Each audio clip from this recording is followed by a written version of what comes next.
See, I'ma do this right, never ever could I do this if force. While increasing the funds, we're still checking the scores. Whether it's high goals galore or we're coming off short, still the passion is up in arms, loud as hell to the core. Analysis along with stats, now Jerry runs through that. While G's keeping it G, we'll play a race with facts. No cap, we keep it thorough, keep it true for every borough. Tuning into the pieces of true kings. See, you're tuning to the pitch. Talking ballers, goal stats or kits that keep it fly for every player, balling slick. See, you're tuning to the pitch. Talking all the fundamentals of the sport we love. Perfect show, feeling flow. See, you're tuning to the pitch.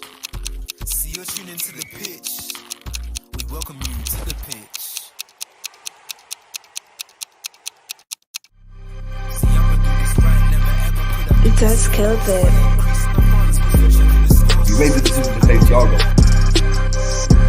Klopp doesn't change the system since Luvac left. You don't want to change from the 4-3.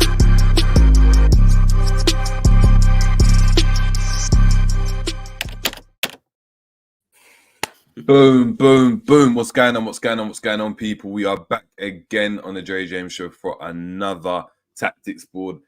This time in controversial fashion. Seems to happen every other week nowadays because for me, Liverpool were robbed, man. I don't know. I don't know whether I'm being biased because I had the game or not, but listen, for me, we were robbed. It was a thrilling game. We're talking, a 1-1 game it was very well worth going to the game. As people know, I was at the game in the Anfield Road section, so it was rocking. The vibes were up, and it had everything that you wanted, like in terms of a big game, but just without the result.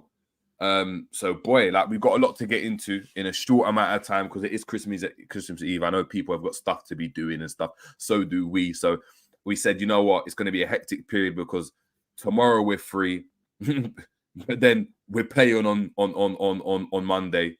No, we're playing on Tuesday because today's Sunday. So we're playing on Tuesday, and then we're playing again on New Year's Day. So the turnaround is there's a lot of tactics boards and previews to go and get through. But before I get to everyone in the comments, G, what are you telling me, man?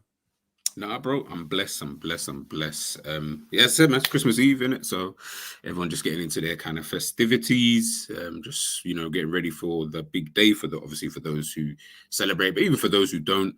Yeah, man, just really just get gearing up for the day in itself.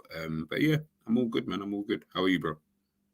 No, I'm good, man. I'm good. Just obviously got home very, very late. Do you know what I mean? So got him at 1 a.m. at the end of it. Do you know what I mean? By the time I dropped everyone off, it was like 12 Saturday. Yeah, for real. I got home at 1. So I drove. So yeah, but it was a really, really, really good experience. And big up to obviously Ram and Any that turned up as well. Big up to Ryan as well, who wanted to link me, but it just didn't work out that way. But guys, everyone in the building, make sure we are smashing the like. Please make sure we're smashing the like. Heading over to obviously GTV, smashing the like on the video we just done, and obviously hitting the subscribe button on both channels. That will help us greatly. Can you please? That's all we want. Like, not even pay your taxes, pay your dues. Just please, just pay for something. Just give us a Christmas present. And G's Christmas present. What G wants is all he wants is 1,000 subs. Just 100 more subscribers. That's it. That's all I'm asking. So 100 of you on here just need to go and head over to GTV and subscribe over there. So appreciate it, people. Big up to Honesty in the building. Straight off the bat saying big up JJ. I showed you the stats on Twitter on Ibu and Saliba, and you saw Ibu yesterday. I told you Ibu is a man mountain. He turned Jesus' wine back to water. See what people are screaming. Big up to G saying smash the lights. We got Angel at 68 saying it was a pen. Honestly saying off topic, by the way, Jackson is shit. Well, what is Jackson playing now? Are they playing now? Oh yeah, Chelsea versus Wolves. Yeah, Chelsea. Now. Yeah. Now. Yeah. That's crazy. We got Keep It Level saying big up everyone, big up to yourself. We got Ryan in the building as well saying big up. Sobosai and Diaz need to get out. Awful players. Listen, we're gonna get into all of that. Man. But firstly, obviously going to chop up a game, people, and the game was one that I don't know. I was going into this game and I was really, really confident. And I don't know why. Like, I look at Arsenal. I don't know why either. I look at Arsenal. I think they're a decent team, but they didn't. I don't look at them as this major threat like everyone does. Like, I don't think Saka's been that good. I don't think Martinelli's been that good. And if they're not good, they ain't scoring goals from anywhere. So even though they play good football and they're a good team, I wasn't really fearful of that. And I was, hoping more so than anything, thinking, oh, you know what? If we beat West Ham 5-1 and then faced United and it was a 0-0, a 2-3-1 kind of scoreline would kind of reflect the medium somewhere in between. So I predicted a 3-1, being optimistic. I got my score prediction correct as well. I'm actually so happy. Yeah, you said 1-1, didn't you? You actually said 1-1. But we went into the game, man, and obviously we're there. Anfield's rocking. You'll never walk alone's belted out. Yeah, I mean, it's loud. I'm actually going to see, because I did record it. Let me see if I can actually get it for people. Let me have a look. Where did I put it? Yeah, so whilst I'm doing that, obviously I put it into the chat, and it was a really, really, really, really, obviously the new We'll Never Work On Them was belting out, was proper loud, popping, and then all of a sudden,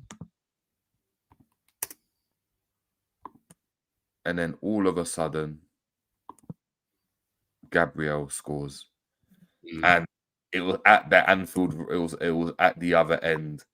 We didn't know how that worked. It was in front of the cop, and it weren't looking good, bruv. It weren't looking good. When that went in, what were you thinking in that moment, G? I kind of felt like they deserved to maybe go ahead at that time. I felt like they were doing what I was expecting them to do, which is try and quieten the crowd, keep the ball, possession, just make it a bit boring at first, because obviously we know, as you said, you was at the game, so you know what the crowd was like. So the crowd are obviously going to be onto them. It's probably our biggest game so far, second biggest game after Manchester City, this season, biggest game at home anyway. So yeah, I just felt like at that time, it made sense that they were going to score. And to be honest, I kind of blamed Alisson a little bit, because I was like, bro, next time be a bit more decisive with what the hell you're trying to do in terms of should you have come out, etc. But yeah, man, I felt like they deserved it at first, but we played really, really well after they scored. I think that I would say that much. Yeah. So obviously you went into it, and look, it is going to be a short one, so we're going to try obviously get through it. A lot of things happened in that game. Obviously the starting lineup, Trent, I don't know. I wanted him to play in midfield. I know you had that in your prediction as well, him playing in midfield. He played at right back. I'm just going to say it straight off the bat. I don't think that works anymore, Playing him as a right back? Yeah, I think we're still asking him to do all the same roles that he has to do without being in positions to get the ball and having to go and defend a Martinelli. So when he's playing that traditional right back position, you don't have his influence. But yet the team still look for him to have that influence. So the ball keeps going to him, but he's not in positions to go and do anywhere. So the only thing he can do is going to go very direct and go long. Amazing. He went and pumped the ball long into obviously Salah, and we got the goal from there, which is obviously a good pass from Trent. But a lot of the time, that's what he was doing, and they were eating it up. Like they'll just win it back, start again, and the ball weren't going anywhere. A ball over the top to Gakpo. Gakpo can't get on it, and then it's like you're in a problem for me. I think this Trent situation, if you're going to make Trent the center of attention for everything and you want him to get on the ball and dictate where we go to allow Szoboszlai to get higher and so forth, he needs to be in the center for me. I don't know what you think about that, but I just didn't really like him at right back. He done well at right back from defensively. He didn't get skinned or anything like that. Yeah. It was a decent game, but I just don't think he had his better games. And that's not because, he had a poor game on the ball necessarily. He just weren't in positions to do anything. It's like he was out of the game. He was marked out of the game for me. It's mad because I had him down as I'm sure it was between, and obviously we had this debate obviously just on my channel a minute ago about the whole Konate being good or whatever, but I didn't feel like Konate was that great in the game as everyone made out. But I thought Trent was really, really good in the game. I felt like everything that Trent was doing he was doing everything. He was trying to do everything. But what you're saying in terms of when he does try to do all of these things, it might then, potentially affect other individuals. That's where I'm like, yeah, okay, I get it, kind of thing. I felt like I said, I think I had Trent as my man of the match, to be honest, because I didn't feel like anybody else really did above and beyond anything. Like I didn't feel like watch the game and think, oh well, this guy went above and beyond in what he did. Endo, whatever. I know other people had Endo. I just felt like Trent was really trying to make things happen, but unfortunately, he up front were just complete bums. So it just made everything look a lot worse. But I do think in parts it can hinder Liverpool, and I feel like we did see some of that yesterday, in the game, but. Yeah, I'm not as harsh as you, when it comes to, when it comes to Trent and that. Yeah, I mean, I felt like yesterday was a game where defensively he was actually quite solid, and I rarely ever say that about him. The inverted thing, I get it, but at the same time, really, I feel like it only affects players like Dom and stuff like that. And oh well, clearly you're just not good enough to play the role that we need you. Otherwise, Klopp would trust you to do it, as opposed to trusting Trent to actually play that role. So that's that's just what it is. For the time being, that might change with Salah going AFCON. Maybe Dominic goes out wide. Maybe we see something a little bit different. I don't know, but I felt like Trent was calm. I felt like he was calm, and he was my man of the match anyway in the game. Yeah. So for me, look, he had a decent game. For me, that kind of frustrated me a bit. The passing was dumb, though. Jesus Christ. Yeah, no, I mean, the passing is what I'm saying. The passing is dumb. And exactly. And look, I mean, we can see the position he's in there under pressure from obviously Jesus there as well. The easy pass would have been to play it into Van Dijk, just to reverse, play it into Van Dijk. Literally. Hit that switch. Van Dijk's hit that switch multiple times. He's hit it into space. And then obviously we end up with the goal. And what a goal that was. Did you like the way that Trent was moving into centre back roles though?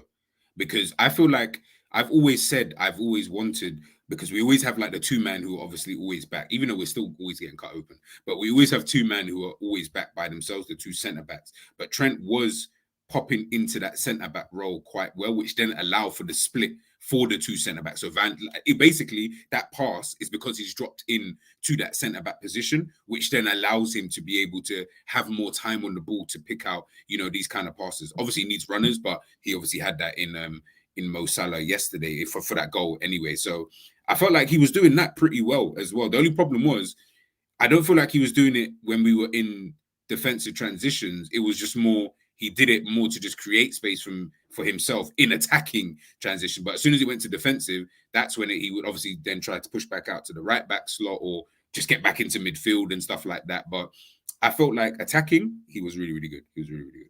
Yeah, no. I liked him getting into that spot. I think he had to, because there was no space anywhere else, and you're trying to draw Martinelli out. So Endo and Szoboszlai have to go in. If it's not, it's Endo dropping in, and they need to go higher. So it just depends on what's going on. I think he was. I liked it. I liked his performance, but for me, it's a shame that we could have seen more from him. Had we had that played Gomez at right back, Gomez proved in that first end of the first half and the second half that you can deal with the likes of Saka and Martinelli. Like for me, he can deal with them 1v1, and if he can deal with them 1v1, it then means that Trent can even go and pick up spaces in behind Martinelli, where Martinelli loses the ball and Trent's behind Martinelli, and Martinelli doesn't. He's now got two players or dragging people out of position. He can pick up different positions for me. So look, it's interesting. It's interesting. But look, obviously they score their goal, we score our equalising goal, and look, that's obviously the first half done. It's kind of like end to end or so. The second half starts and we are on fire, as in, like, in terms of what Liverpool is under Klopp. Of course, we're proper, obviously on form. But before we do that, we need to obviously talk about this incident and Tsimikas being out. The nicest guy in football, apparently, Bukayo Saka. Do you know what I mean? 2-footed man. He's 2-footed man. He's fouling, breaking people's collarbones. He's stopping counter-attacks. I don't know what it is. These guys don't want to give him a yellow. He should have been sent off for me in this game. Like, I'm going to put it out. I don't think he should have been sent off. He should have definitely. No. But he had one yellow. He should have got another yellow for one of them. So he should have been sent off. Like, I can see he got a yellow for the 2-footed challenge, right? He got a yellow for the 2-footed challenge. Yeah. He then stopped the counter attack, which by default is a yellow card. Like, Salah got a yellow card for that. Endo got a yellow card. Endo got a yellow Endo, I card. remember Endo. Yeah, I remember Endo. Endo got a yellow card for that as well, for stopping a counter attack. Yet he didn't get a yellow card for stopping a counter attack. For me, that's mad.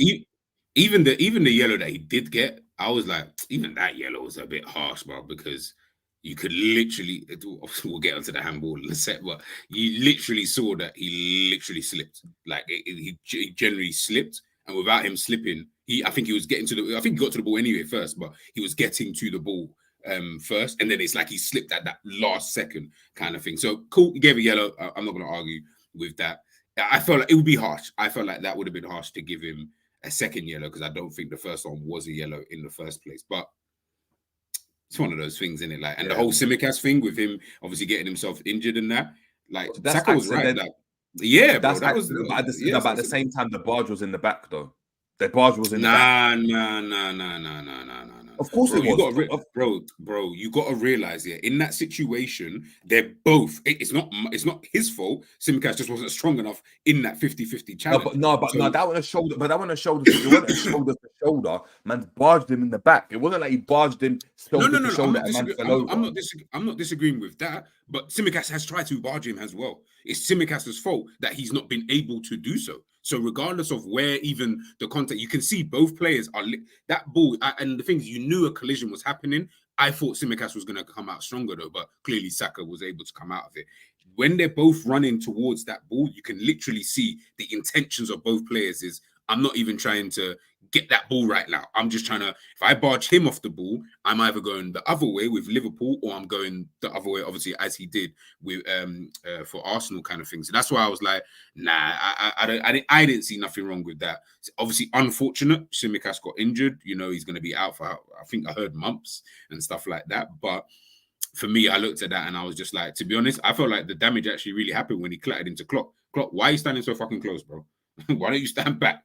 Because if you ain't standing there, I don't even think that collision even ends up that bad. But that's all ifs, buts, and ands and maybe still. Yeah, so for me, it was a yellow card. And of course, then we obviously Gomez comes on and obviously comes in the second half. We start the second half and it was starting like, it's what Liverpool, as I said, are known for. High energy, high press, really, really, really going for it. Win the ball back like in transition. We're much, much better than Arsenal. I think that's Liverpool are world class in transition. If you lose the ball, even though I'm not talking about us being able to go and finish, but if we lose the ball and we can press, it's ridiculous. Like the speed at which we counter, the amount of times we counter as well.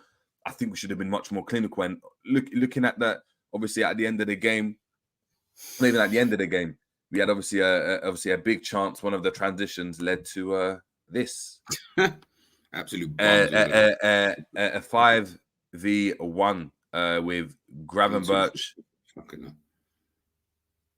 5v1. Saliba getting back. Some Arsenal fans trying to talk about this, some world-class defending from Rice. Now we've got the image there.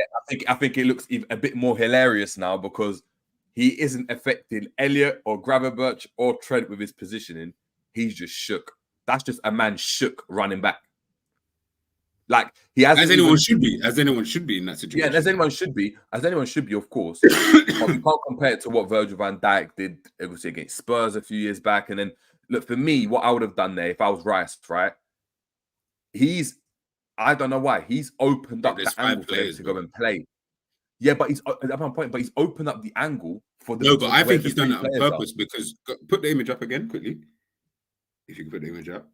You see, if he doesn't show that angle, Mo Salah has that space plus the option to go to one of these, obviously, like he did, one of these three players. In my opinion, I feel like he wanted him to go here because he felt like Saliba can cover this other side anyway. So I don't have to then worry about those two players on that side. Again, I'm just guessing. I have zero idea of what he was even thinking. He might have just been shook. But I feel like that just seemed the easiest thing for him to do is, I'm already facing that way. I might as well let him try and go that way because one of two things are either going to happen. Either he's going to go by himself, but he's going to have to then beat me on the outside, that side, or he's going to have to pass infield. And obviously, we saw what happened then. And maybe Declan Rice thought, I can get across a bit quicker. Again, I have no idea. I don't even want to make excuses. Maybe so, but for me, obviously, when we look at that chance again, the pass is played, and Rice is nowhere near the ball, innit? Like the idea that Neil Gunn is saying here Rice's presence was enough. Come on, man. Bro, it's 5-on-1. This presence ain't gonna do shit. Exactly, his presence would do it. Even Van Dijk's aura is not aura-ing that. He had the 2-on-1. 5-on-1 is like, you should just be scoring in it. Let's just be honest. It's just a bobbled ball, poor finish. What for me, I'm obviously in the game. Obviously, a lot of talking points. For you, obviously, you spoke about Trent being really, really good.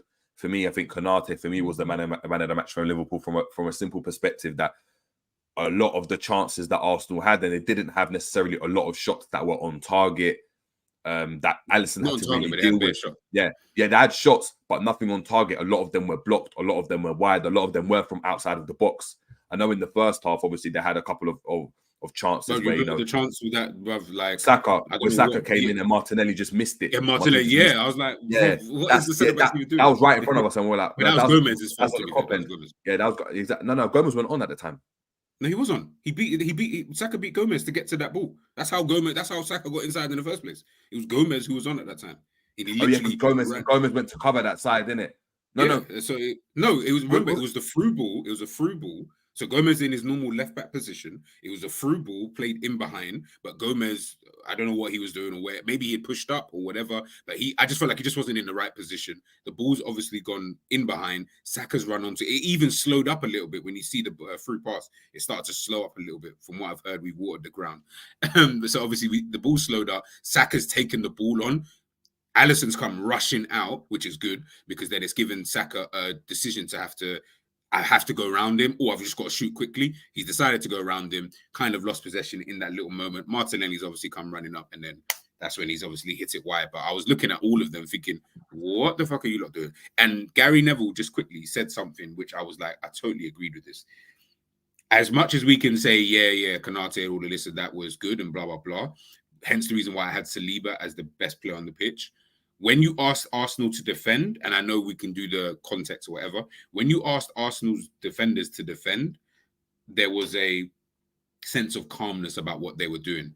As soon as you asked Liverpool to defend, it just seemed like, oh my goodness, everything is just all frantic. And even when Neville said it, I was literally thinking the same thing. He was like, make Liverpool defend. Because when you make them defend, you start seeing, cracks and stuff like that. Silly little things start to happen. Whereas I didn't get that sense from Arsenal in that. I'm not saying the whole game, but majority of the game, I didn't get that feeling from Arsenal like, things are looking crazy. The only person who looked crazy was Zinchenko because he couldn't handle Salah after a while. But yeah, definitely. Obviously, big up to Eni. He was obviously at the game as well in the chat saying, apparently they didn't have a shot on target in the second half, and I don't think they did. And I don't think they did. A lot of them were wide, so we actually done really well. Big up to Staffy as well, saying big up Roski Smash Last people. Yeah, guys, make sure we're heading over to Staffy TV if you want to grill any kind of United content. Like, do you know what I mean? Like, United are clowns. I know he's struggling right now. Do you know what I mean? So he's probably did some therapy sessions, but big up to Staffy in the building. But we know about them therapy sessions, bro. We know. Yeah, but for me, obviously, a couple of other things we wanted to obviously chop about before I get into the comments and we head out, because obviously this is going to be a quick stream. We've got obviously the talk surrounding. Obviously, I want to start with the positives. Endo, Gomez for me as well. I think Gomez, just to summarize, I don't want to talk about it too much, but I think Gomez done really, really well. I think coming off the bench cold to come up and play against the best right winger in the world, some people are saying, right? In terms of Saka. I mean, Saka didn't really have a sniff. Like, he came inside that one time. Apart from that, he dealt with him really well, 1v1, ate him up really, really well. And actually got forward and had a chance himself to score where he opened his body up and obviously nearly put it into the corner. That was a really, really close shot. But yeah, Endo, I saw in our chat some people saying it was Fabinho-esque. People were saying that's the Endo everyone wanted to see. We don't need a DM anymore. What are you saying? What are you saying, G, to that? Yeah, no, listen, look, I think Endo, he should have done that. Endo, he was good yesterday. He was really, really good. Did put in a good performance.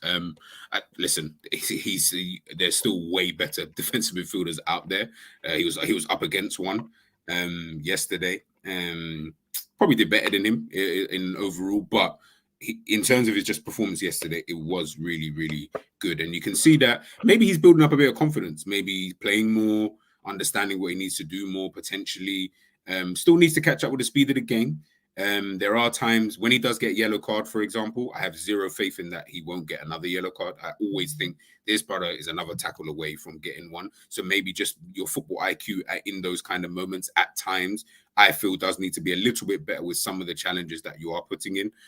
But as an overall for yesterday alone, I thought Endo was good, man. Like, he definitely was not the worst midfielder on the pitch, 100%. But people saying that we don't need a DM, but I'll give your head a wobble, man. 1 minute we need a DM, now we don't need a DM. What do you guys want, man? Yeah, I agree. Yeah, moving obviously on. Another positive, I think. I want to talk about this one. See, Curtis Jones, Mr. Femi, yeah, Mr. Femi. He shows that he can keep, like, he's so important to our team because he keeps the balance a lot really, really well. You've got an outlet there who doesn't give the ball away. Like, he can keep it. You saw when he was getting the ball, he was very direct. Won us some fouls near the edge of the box, kept it in the final third for us. Instead of us, sometimes we'd go and get it in the final third. Gakpo would lose it, Salah would lose it, Diaz would lose it. Even Szoboszlai was losing it. He was the only one in that midfield that was keeping it in there for us and trying to link and get involved. And I think he done really, really well in a game where, he played 90 minutes on Wednesday, went and played this game as well and played to a level until obviously he got tired and got subbed off. I think he was actually fitter than Szoboszlai. I think Szoboszlai should have been taken off earlier, if I'm being honest, because I think you needed him for that balance. Let's start with the negatives then, man. I want to start with number 38. Was it 39? What's that Dutch man's name? What's that Dutch man's number in midfield? Oh, 38. I was trying to think, I was like, who the hell's 38? Yeah, for me, he's number 38, man. Like, I ain't got time to be wasting around for players, Like, the best thing that he's good at is running with the ball and driving with the ball. If you can't do that, you can't make passes. Like isn't his passing sometimes is a bit annoying. He's good with the cute ones on the edge of the box, but just keeping the ball, he can't. He was poor in that game. There's no urgency in his play, especially when you needed urgency in this game. You needed someone to move it quicker. We criticize, a lot of people like to criticize Jones for keeping the ball for too long or being too slow on the ball. He's exactly the same. He's touching touches, he's taking his time, he's walking the ball up the pitch when we're trying to go and play the game. And he had a really, really bad game. I think even if you look at the stats, I think he gave the ball away the most out of any player.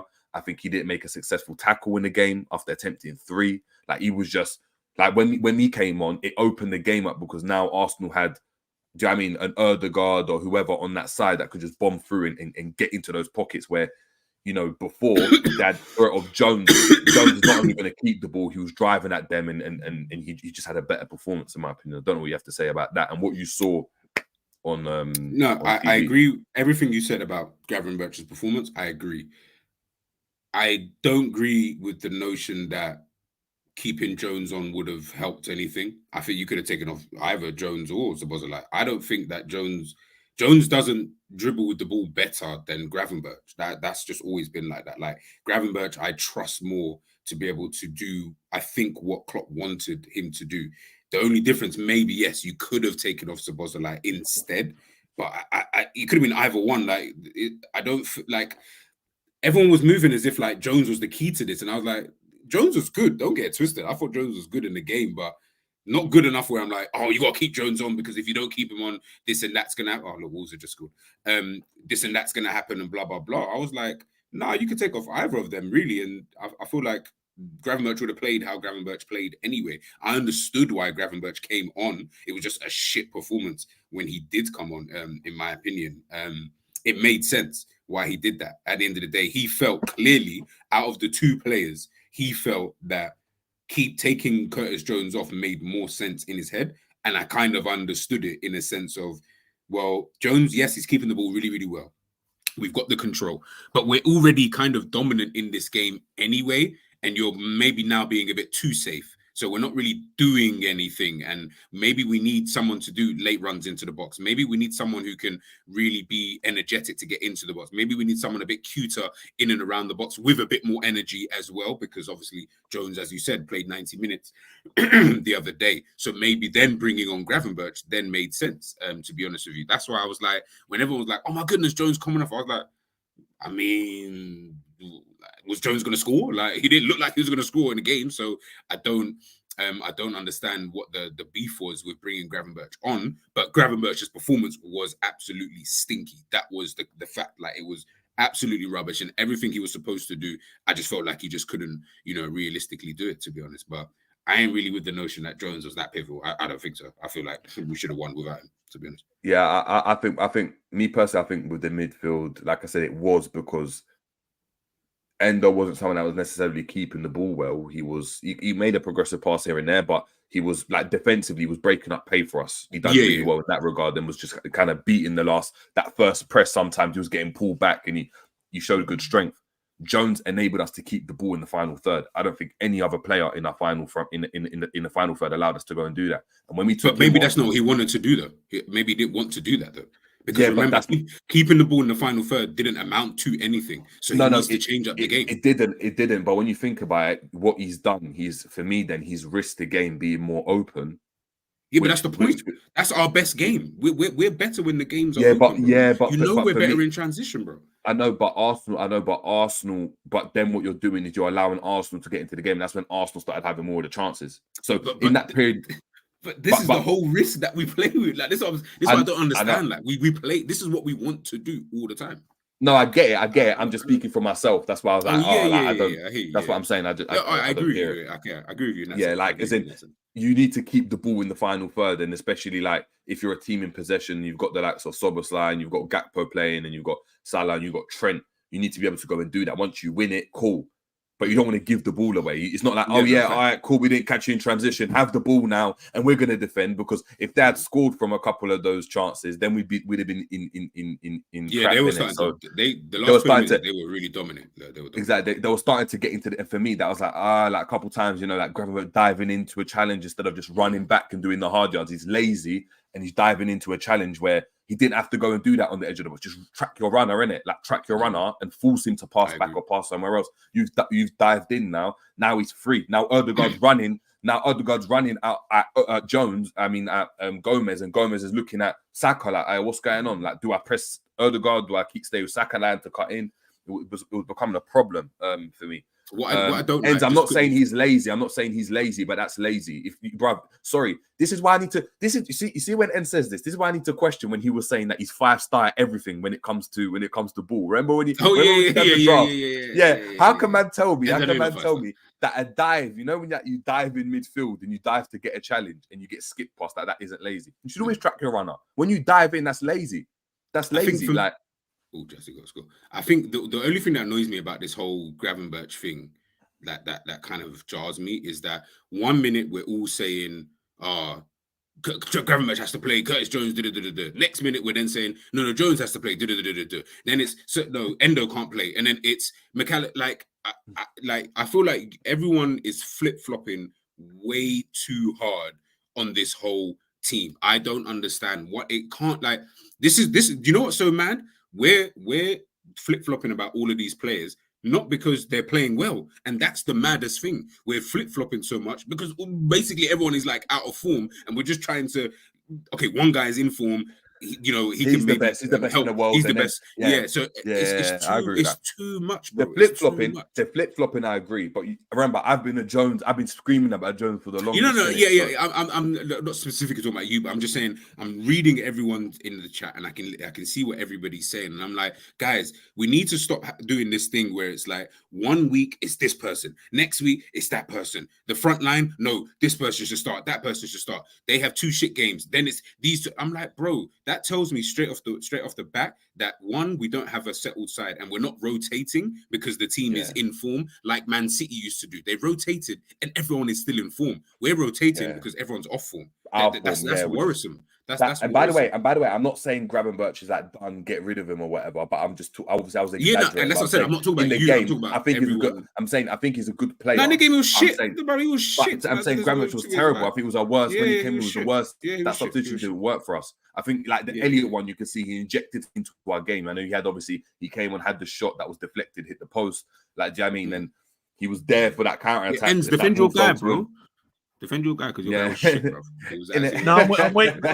Obviously, Jerry was talking. I didn't want to interrupt. Yeah, go on. No, jump in. No. It's good manners, isn't it? But nah, I'm listening, bro. You triggered me in the chat still. Do you know what, bro? Do you know what I'm hating at the moment, bro? Our fan base, man, are moving too wet, bro. These man are literally 1 week telling me Jones is the best thing on the planet. Next week, Gravenberch is the best on the planet. But now I'm seeing, man, even in my chat yesterday, I was like, oh, we need to sell Gravenberch. Sell Gravenberch? Oh, no, that's crazy. Bro, Jones, it's not like Jones has been, pulling up trees all season. He's been shit as well, bro. He hasn't had great performances. He had a great game against West Ham. He deserves his start. His confidence is high. Scored 2 goals. He was cold. Gravenberch had an injury in the game before that and was off for a whole week and obviously we heard that it wasn't an injury, it was more fatigue, muscle. And you're right, you put man on to try and change the game, bro. He got it wrong, and Gravenberch wasn't great. He was shit as well in the game, bro, when he came on. But it's not to say, oh no, Jones needs to start now. Because when Gravenberch plays the next game and he's cold and he kills the team, are you going to tell me we should sell Jones again? Because I'm taking names, bro, and I'm that's what I'm saying. That's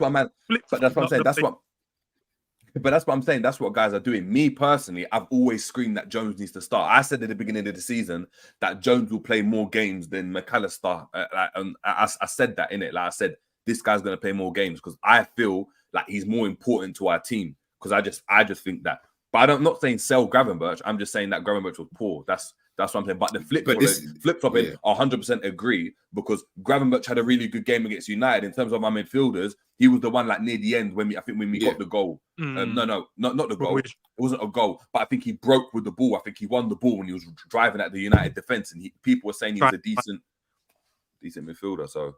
In the game, in our last Europa League game, Jones stunk up the place in that one, or does everyone just forgot now because he scored? This is what I'm saying, and he did at Europa League game because he tried to over dribble and lost the ball. So that's what I'm saying. It's just like people only look at, and which you should do, to be fair, in terms of when you're rating the players, you should look at their last game. You shouldn't really look at the past game. But then to call a player out after they've played well this season, it's crazy, bro. Like, Jones hasn't been that great, but when he has had performances, we've shouted him out for it. He deserves to start against Arsenal because he scored 2 goals. Confidence is high. But then to say, oh, he has to start in the next game, that doesn't make sense, bro. This is where I'm struggling because it's like I said, everybody every week I'm looking at some of these clowns on social media giving their predicted lineups for different games and stuff like that, which is fine. But every week it's, oh no, maybe Nunes should play on the left because Diaz. But then when Diaz then scores a goal in the Europa League against fucking Lask, everyone's like, no, I think Diaz should play now. No, maybe Gakpo should play. Oh no, you know what? Szoboszlai scored from outside the box. Maybe he should start. These times Szoboszlai wasn't even all that. Like, it's, as En said, it's so much flip-flopping from this fan base that we keep changing our mind from game to game, and we're not doing it in a sense of, like I said, like Manchester City, which is what we wanted, which is, we wanted to have as many players as we do in attack and midfield to be able to rotate. But remember, when they're rotating, they're not rotating out-of-form players. They're rotating man like Foden for Bernardo Silva, who's just come off 4 excellent games, but they just feel, you know what, maybe in this game and we needed to give you a little bit of break. We're rotating this side so much because, as I think Klopp can see, a lot of these guys are not actually playing that well. Hence why we're having a lot of individual brilliance being done in most of these games in recent, not the whole season, because we've been good in parts of the season, but in recent times, that's where we're starting to, I've noticed the shift of the flip-flopping has gone, as En said, Jones should start, and I'm like, but 2 seconds ago, you were telling me Jones was shit. So I don't get like why now Gravenberch should start all the time, and we got to figure out a way to get him in Szoboszlai. Hey, listen. Go on, Jerry. Let me call out Rams as well, man, and came back in the chat because I heard you, man, on other stream saying Gravenberch should be starting games. All of a sudden now, Jerry's right. We should start Jones, bro. Watch all you man stream, bro. I'm not like the other man them. Yeah, I watch what you man say and I take notes because I know that you man are gonna do the flip flop. Hey, Ram, stop flip-flopping, bro. Keep telling me about this shit, bro. 2 weeks ago, man was saying Gravenberch, he has to start. Jones can't get back in the team. Now you're telling me that Jones should start after a week because he scored 2 goals against West Ham in a rotated team, as man said. It's like I told you, bro. We got Vinny saying Ends man is wrong. Gravenberch does not mesh with Szoboszlai. They are too similar. Jones gives us something different, a ball carrier and safe passer to help us get more control. Jones has to Go and start.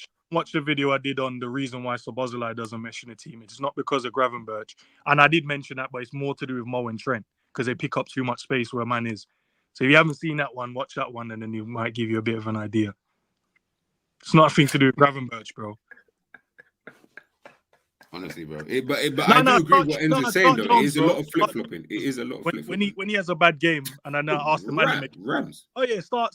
No, because when he has a bad game, and I'll be like, ask the man them, like, is he still starting, yeah? Man them will be like, yeah, because they don't want to be wrong, innit? Keep your energy, man. We know the best. Put that comment up because Ram is calling you out. Ram saying, end you fool. I know why you're saying this. I know exactly what game you're talking about, and watch it back and hear why I wanted Gravenberch to start. It wasn't just one game, by the way. I watch all your stuff, bro, and I watch when you go on other people's podcasts and shapeshift and that. He's not.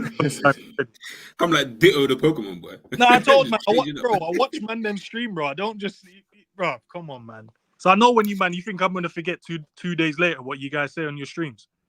I don't, bro. I remember and I write it down. Jones should start, man. 2 weeks ago, man said Jones shouldn't start. All right, say less, bro. Yeah. Even though one of the week he was injured, it's fine. No worries. Yeah. Go ahead. For me, like I'm saying, for me, I've always screamed it, innit? I was saying Jones for me has to. For me, the thing is, even just to even finish this whole thing off. At the end of the day, it doesn't matter if you're saying. It doesn't matter who we all think should actually start. That's the irrelevant part. For me, it's just a continuous flip-flopping from week to week to week. It's because we're out of form. It's because we're out of 4 minutes. So you're because we haven't had consistency anywhere. So usually with Liverpool, we've had consistent like this. Like with Trent's consistently in the team. I mean, you've got Virgil that's consistently in the team. Alisson's consistently in the team. Everywhere else, it's mish and mash, and no one's really like stepped up to the plate and been like, I'm playing every single week because I've been that good this season. So even though we've done well, so what we are now is that we're just playing on. You have to just play on. You have to go on the last game. So that's what people are doing, innit? It's like Jones scores 2 goals. Oh, he's got to start. You have to play him. Do you know what I mean? And then Nunes is like, we got to sell him, and then he does all right against West Ham. Right, he has to play on the wing then because that's the only thing that works. And Diaz needs to go. If Diaz had scored against Arsenal. Do you know what I mean? If Diaz is scoring against Arsenal, I promise you will not hear anything about Nunes left wing. I promise. They'll be like, he's back to his best. Yeah, Nunes needs to get sold because he didn't score again. Do you know what I mean? So I definitely hear it, man. What else happened in that game? Oh yeah, moving on to the negatives. Obviously, spoke on Gravenberch. The forwards, man. Before we got like 5 minutes or so. I need to head out. I'm in a rush, but Gakpo and Nunes, man. No, Nunes didn't start. No. Gakpo and Diaz, not Nunes. Nunes didn't start. Gakpo and Diaz. Poor man. Like is in positions that Gakpo's in. My man's 6'3", 6'4". He doesn't use his body well enough. He's not affecting these games well enough. And when I was at the Anfield Road end and we're right there, a lot of us that were sitting there, a lot of locals were just sitting there thinking, what's happened with him? Like he's been there for 18 months now, like 12 months now. Like, do you know what I mean? Coming up to 12 months. He's had like games where you can pick out and be like, hey, he's really, really good in that game. So he was on it against United last season. That's one that really sticks out to me. But there's other games where he just goes kind of like missing, and he's that type of like player where you don't know where he really plays. Now, of course, that might be down to Klopp. It might be down to obviously the system he's playing in. But for Liverpool, it's like he hasn't been able to assert himself in a position. Like when he's had a game somewhere, he'll do really well. Obviously, let's say there'll be a game where he does really, really well up front, and you have one game that's really good up front, and then the second game will be that meaty. And then he's out of the team, and then he comes on in midfield because he needs to rotate, and then he has a decent game in midfield, and then he's poor, and then it's just that kind of like flip-floppy type of situation. And like I said, I don't know, like looking at obviously the front three that we had and how well class that was and how we relied on that, that 5-on-1 chance. And I was saying it to G on G stream earlier. If we had Mane and Salah versus what's it called? If we had Mane and Salah back in the day versus Rice and Saliba, that's a guaranteed goal that we're just scoring. Whereas now, like having 4, 5 strikers, it's not really aiding us in my opinion, man. I don't know what you think on that end, Zinji. It's the identity thing I was saying, bro. I said this last season. I feel like because we keep putting these players into different positions, Like, I remember at the start, not the start, when he first came in, I was like, nah, play him left wing. It's like, nah, because he played well in the false 19 to facilitate the team. Then he played one game in midfield. The man's like, nah, he's a midfielder now. And I'm like, no, bro, if you keep doing that, he's gonna lose his identity as a player. And that's now happened to Nunes. It happened, it's happening to a lot of the players in our team. Even Harvey's gone through that. I feel his best position is, Mo's position. That's where you see the best of Harvey instead of the midfield 8 role. And it's happening to like even Diaz as well now, bro. Like he doesn't know what his requirement is in the team. We want him to go and cook because you look at Nunes for Uruguay, it's completely different. You look at Gakpo for Holland's different player. You look at Diaz for Colombia, completely different player. So it's not the talent. It must be the system or the tactics we're using not to get the best out of these players. And we're not getting the best out of Gakpo consistently. We're not doing the same for Nunes. We're not saying the same for Diaz. And we're not doing the same for Harvey. Harvey, on the other hand, he's obviously, when he comes in, he's because he's energetic, he's doing stuff around the pitch. You'd say, okay, it doesn't make sense with him as much because he looks busy. But if you put him in his natural position like we did against West Ham, you saw how cold he was against West Ham, bro. He was picking up the ball and doing different stuff, bro. He was doing more than what Mo has done for us. Yeah, I don't know what to do, man. Unless, G might be right in terms of getting rid of a certain man, but I ain't going to say it yet. We'll see what Hold on, G. Have you Nah, you gotta say the name. Nah, G keeps spitting the bars about getting rid of. If you notice with G, right, every time he says something, it's always at the end. Yeah, it's Klopp still. Like, bro, talking about the players' names and that, bro. What's Klopp got to do with this? But we're losing identity with our players, bro. That's why they're so inconsistent because no one knows. But are they losing identity or are they struggling to find the identity that Klopp's given them in the team? So, like, both. Junior Wijnaldum, you see, like, Junior Wijnaldum had an identity when he was at Newcastle and had an identity when he was at PSV. He had an identity when he was, for Holland. He comes into Liverpool and they've changed the identity, but he was able to just assimilate and do that perfectly. Like, do you know what I mean? Trent had an identity in the academy as a midfielder, came at right back and had to change his identity. Of course, we're putting him into midfield now, but for a long period of time, he was just our right back. Gakpo, Diaz, they're struggling to find the identity in this team. So is it on the player or is it on the manager? That's an interesting actually. Do you know when you look at you were saying about presence here, because you said obviously you went to the game, you're like Gakpo didn't really have a bit of presence. But when I watch man for Holland, bro, he looks like he has. When I watch Lucho for fucking Colombia, bro, he has presence, bro. Like people are afraid of him. But when he's in our team, he's just another player. When I watch Nunes for Uruguay, whether you think he's good or whether you're not, bro, he has presence, bro. No, he does. And it can't just be all of them can't simulate themselves into the Liverpool team. It could just be the tactics, bro, that they're getting given them. And Wijnaldum, bro, he would play cold for Liverpool, don't get me wrong. But when he went away and played international football, all of a sudden he's on the score sheet every international game. But for us, for some reason he couldn't score. Obviously, there's goals where he scored like against Man City and won us the game and stuff. But just in a general aspect, he'd never scored a lot of goals for us. But for when he was in international duty, he was getting into areas to score goals. I don't know, man. I think it's the tactics, and I feel like the players are losing their identity slowly.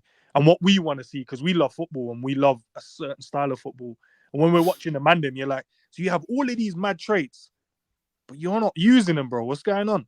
Like, we know Gakpo can pick up the ball and drop shoulders and duppy, man.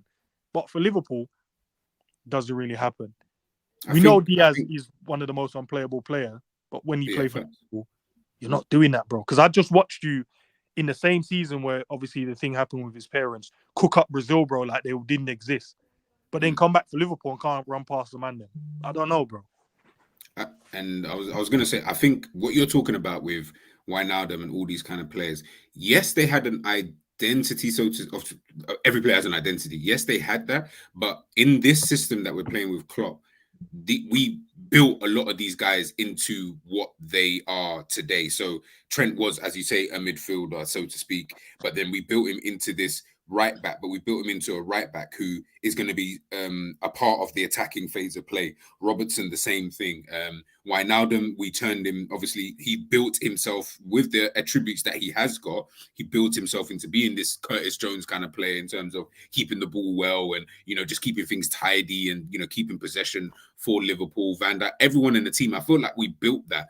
Then if you're going to build that foundation, you're going to have to then, if you then sell some of these guys, I feel like you then have to sign some players.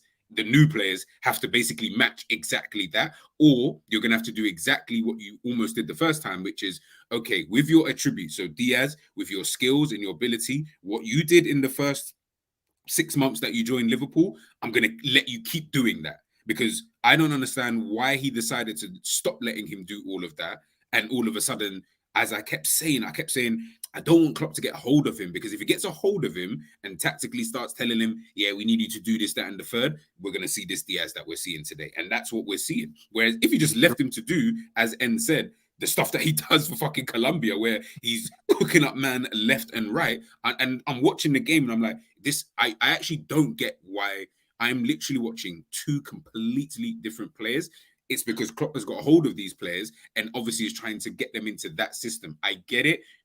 Some players should just be able to adapt, and I do understand that. But you're then seeing with Szoboszlai, some of these players, they can adapt to a certain point, and then you start to see a little bit of not really perfect. That's why maybe an Endo or someone of a lesser kind of ability, someone like that probably would be able to adapt, because that was the kind of level of player that we were signing prior to then trying to sign some of these top ballers. But we know that Endo can only take you so far. If we're trying to really go to this next level, bro, sign players that can do exactly. That's why when I said sign Gallagher, sign, the players like that, not because I think these men are sick, it's because I feel like they'll do exactly what Klopp wants you to do. You're trying to sign McAllister, Gravenberch, and all of these fancy ass players, and you're trying to do up this type of tactics. Gakpo, I've seen man play in the World Cup. Calm. Finishing from outside the box, heading from outside the box. I'm thinking, all right, say no more. I wasn't even angry that we signed him. I was just more angry we didn't sign a midfielder that season. Lucho, as we said, we saw him at Porto. This brother looked different. He looked so fucking different. And as you said, Nunes, I fucking watched the guy score 30-odd goals for Benfica. And I was even watching him because he played against Barcelona that season. And I'm sure he bagged against Barcelona. And I remember thinking, yo, this brother's all right. Like, he's quick. Like, that's all I kept thinking was, this guy's quick. I didn't think we was going to sign him or anything, but I just thought, yeah, he's quick, blah, blah, blah.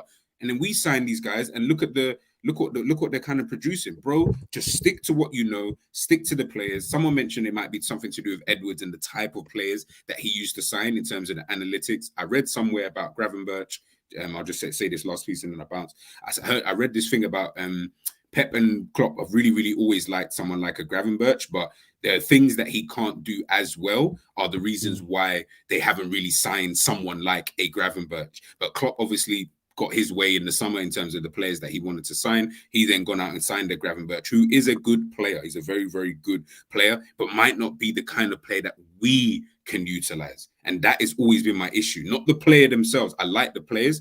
It's what you're getting them to do. But we're second in the league, so man's not going to argue.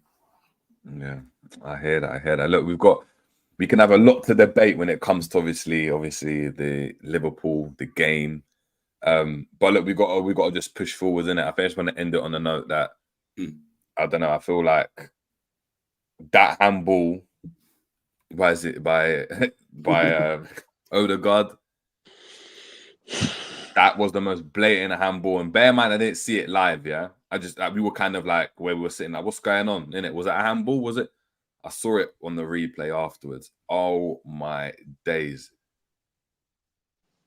Iverson, Kyrie Irving, Kevin Durant, maybe Steph Curry. I've seen them do that multiple times in a midweek game. Do you know what I mean? That bounce is crazy. And how they didn't even, and how the ref didn't even look at the monitor for that and wasn't asked to go and have a look.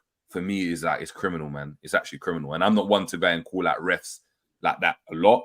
But for me, that's crazy, man. That was a blatant handball. Blatant. Yeah, bro. I don't know what the question is, but that's not even a question. I just wanted to make a statement. There's no question. If you guys want to add to it, there's nothing else I can do in it. Like, the game's done. We've seen that them man told us they couldn't go back in games, but then went back against Crystal Palace, bro. So what's new? They told us we couldn't go back to get our goal against Spurs, bro. Man said, hey, check complete and that. Then we made like 100 passes against Palace. The man's like, nah, we gotta go back still.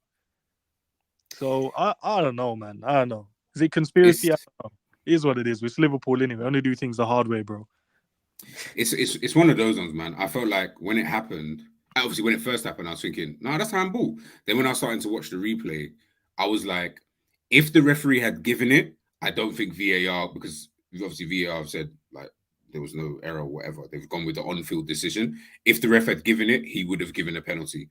Because he didn't give it, I don't feel like it was enough, in my opinion, to have said that was a definitive just because he's touched it with his hand, because ultimately he's only done that due to him slipping over in the first place. So I was like, I get why you didn't give it. But just to caveat that, I totally understand why everyone would say, yes, it is. I'm not even trying to dispute and say, no, that's not a penalty. No. I fully get why you would call it out and be a penalty, because as I said, at first glance, I just looked at it and said, no, that's a handball. He's touched with his hand. It hasn't bounced up onto something and then touches. Like he's gone down and then it's obviously touched his hand. But I understood the reasons why they didn't give it. So I was just like, to me, that was just 50-50. You just choose whether the referee decides to give it or not. And he just said, no. But I don't flip though, bro. It was the touch. You know when sometimes you don't expect the touch and you're trying to turn a sharp with the player. Because Mo's touch, if Odegaard hasn't touched him, Mo's 1v1 there and he probably buries it. But because he throws his shoulder at his arm, you could see, we know, bro. We played football, man. We know when there's a handball and not, bro. The man you know when a man throw, you're like, bro, you threw the arm at that, bro. You knew you were. But even if it was an accident, that's what I'm saying. Even if it was an accident, it's what N said. If I one step over and shift that way, and you slip as a result, trying to get there, but you slip and impede the ball with your arm because you fell over and you touched the ball, that would have been a pen. But remember, he's slipping over. No one here can slip on the floor and not put their arm out. But here's the problem. Going to try and break your fall. No, so hold on. So, I hear that. So what I'm saying is, if in a game I sized you up, I pretended to go left, went right. You went with me left. I've gone right, and you've stayed with me essentially. But now I slipped as that's happened, and fallen on the ball, just fallen on the ball with your hand. The ref would have given that as a pen. But he's because he's kept himself up. Because he's but it would have. If that was you, you'd be like, that's a pen, because I've got past. But this is what I'm saying. This is what I'm trying to say, is that I'm not even arguing and saying it's not, but I can understand why you wouldn't give it, because of everything you just said, which is ultimately they're trying to determine whether his hand was in an unnatural position. Well, it wasn't, because he slipped. So his hand can only be in one position of the whole body. Where else is his hand going to be? That's the bit. He didn't. Maybe it's the he way. Didn't slip. Obviously, he didn't slip fully. No. But that's the wording I see everyone using, bro. And I'm not saying you're using it to that fact, but everyone's been using it to justify the reason why he handballed it. He did not slip at all. He tried to turn. Mo's touch was so good. He tried to turn really quickly and realized. No, he did slip. He's going to go by. You saw his left leg go. His left leg literally went. Nah, that's him just trying to shift and changing body weight, bro. If the slip to me is a man just falling on the floor, he didn't slip. But even if there was a slip, but put it this way, if Salah done that, and Odegaard took Salah out because of a slip, so Salah's touched it past him in that scenario, But Odegaard slips and falls, and Salah as a result trips over and can't get to the ball. They would have given that as a pen though. And it's a slip. There's nothing else you can. No, they would have. They would have given one a couple of seasons back when he was on the floor. Man jumped over his head, kicked him in the back of his head, and fell over, and they gave a penalty to them. I think it was the Everton game. Was it Calvert-Lewin when Trent was on the floor and he tripped over a man? Man tripped over a man that was on the floor, and they gave a penalty to them. But what I'm saying is, if I've gone and sized you up, and as a result I've slipped, even as a centre back, and I've fallen into you, and the ball, I've not got the ball. That's a pen. Like no one's going to say the point they're trying to get at is it's not a foul because he slipped. No, but the point there, I haven't read, by the way, what people have said, so I haven't got a clue. The only thing I can say is, because people say he's not deliberately done that. He's not deliberately put his hand in the way or moved his hand in the way of the ball, bro. His hand can literally only go in one place. If the ball wasn't there, his hand would have been on the floor. People saying he didn't touch the floor, I'm like, because the ball was there. If the ball wasn't there, his hand would have gone onto the floor. The ball obviously, the ball obviously stopped him having to touch the actual floor. It was the only place had some mad gravity on it where he just touched it, and then all of a sudden his body weight was allowed him to stay up. Bro, of course, of course. How else is he gonna stay up? Bro. The man tried to turn sharply, and then the touch. I don't know, man. He threw his shoulder at it. I see him extend the shoulder and extend the arm. I'm not saying, and this is why this is what I'm trying to explain to everyone. I'm also not sitting here saying I'm going to argue and say it's a blatant not penalty. As I said, if the on-field referee had actually given it, it would have then just been given as a penalty. They clearly could not determine the fact that he's deliberately touched the ball. The ref could not determine that he's deliberately touched the ball. So that's why they've gone with that decision. Again, we can sit here and go back and forth for time, but guess what? They didn't give it. So it's like, I'm not arguing either way. I'm just saying I can at least understand why they didn't give the penalty. This wasn't for me as clear cut as the way people are making it out to be. But the biasness comes in. Dunk for Brighton when he slid and he was looking the opposite way and he hit his elbow. I want to say yes. I slightly. If you haven't, just check that one out because they gave that one, bro. That to me is obviously not. And this is where the consistent and this is where I agree with you. The consistency is not there. But they gave it, bro. They said, man, stop the ball in it from. No, that's what I'm saying. The consistency, like, so then they should be giving yesterday's one as a penalty if they're going to be giving that Lewis Dunk one as well. That's what I'm saying. The consistency isn't really there. It's more just done game by game. But how long they took to give us the Everton one as well, bro? Because it was just saying maybe it was a good position. Then man, they went and watched that back 100 times before we got it. This one was clear and obvious, man. It's just. Raw. Apparently, Saliba said in his post match that was a pen. No, he did. Of course, yeah, of course, bro. Of course, this is the like. No, bro. If you can find the video and it doesn't, it's not like, bro. Man said no, it was a penalty still. Of course, of course, and this is where we're saying if I'm only going by the letter of the law, it wasn't a deliberate handball. Unfortunately, like I said, we can sit here and say we all play football, we all understand.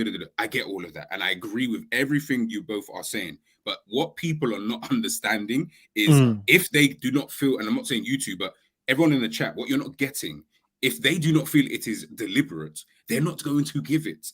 And unfortunately, they've not deemed that to be because they've said exactly what I've just been saying for the last 10 minutes. Unfortunately, whether we agree with the slip or not, he slipped, which is why his hand was there in the first place. Yes, he's handballed the ball. Yes, he's done all of these things. I'm not disputing that. But that's the reasons I believe anyway. I've not read the reasons why specifically, but that's the reason. So for me, that's why I was like, I get it. And I just moved on. I was like, bro, there was enough time in the game to score goals. So man can't really use that as a thing.